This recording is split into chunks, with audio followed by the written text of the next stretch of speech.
Kule weekend le Mamelodi Sundowns are going to play i-final ye-Carling Knockout against iMagesi FC. Njobe iMagesi izodlala le match le, i-regarded as i-underdog kule match and i-Sundowns iyi-favorite ukuthi iwine le cup le. So ngihambile ngayobheka kwi-past yabo in the recent seasons asadlaliwe la kwi-PSL kuma-cup finals ngabheka ukuthi imaphi ama-team a-approacha i-cup final eyi-favorite ukuthi iwine leyo match leyo bashokheka yabo. And I was really shocked ukubona ama-results yabo because siyawazi ama-team amakhulu la yabo i-team iperforma kahle masizo-approach i-cup final masiyashawa. Ngiqale yale match le i-match ye-Kaizer Chiefs versus i-TS Galaxy. I-TS Galaxy yashaqisa abaningi ngosikhathi ishaya i-Kaizer Chiefs kwi-final ye-Nedbank Cup kuze kukora uLepasa sekediwe yabo kwasekuzuyiwa nje kuma-semi-final uLepasa waqhamuka washaya i-penalty langena igoli madoda. uDenton Malisela wazenzela igama ngakuwina le match le. Ngosikhathi CS Galaxy wina le match le yayingekho even ku-PSL, ingekho kwi-Absa Premiership.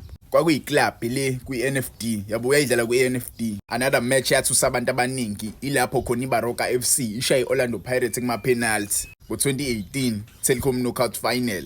Abaningi bayikhumbula le final le. Orlando Pirates scheme sawo le kule match le sasi top notch kakhulu and uChipezeze wenze ibukwayo kule match le wazi wathola i-man of the match. iBaroka FC yadumasa abaningi ngempela la because iPirates eza kule match le as ama-favorite yabo. Bebekade beyishayile iBaroka FC in that season 2 occasions. Babeyishaya ngoJanuary baphinde bayishaya futhi ngoSeptember. So ukuzodlala le final le i-final yangoDecember bona nje bafika kule match le as ama-favorite. Sekubhaliwe nje phansi to Orlando Pirates yona ezoyithatha le cup le. Badraw ngo-2-2 kwi-game. I-game yangu-penalty bashawa ngo-3-2.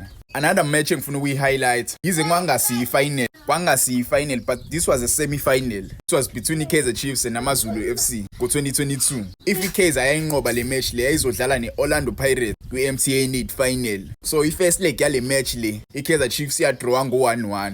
Kwathi second leg yale match le iKaizer Chiefs ishawa nje on aggregate because basebenzisa i-away goal. I-match i-overall match badrawa ngo-0-0. Bashawa i-away goal. AmaZulu FC managed to hold iKaizer Chiefs yabo ukuze baye kwi-final.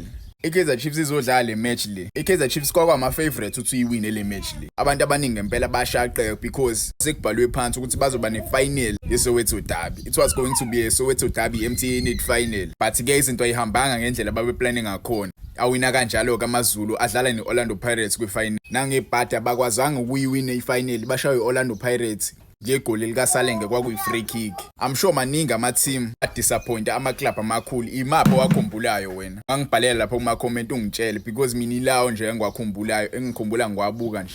Ungangibhalela lapho ungitshele.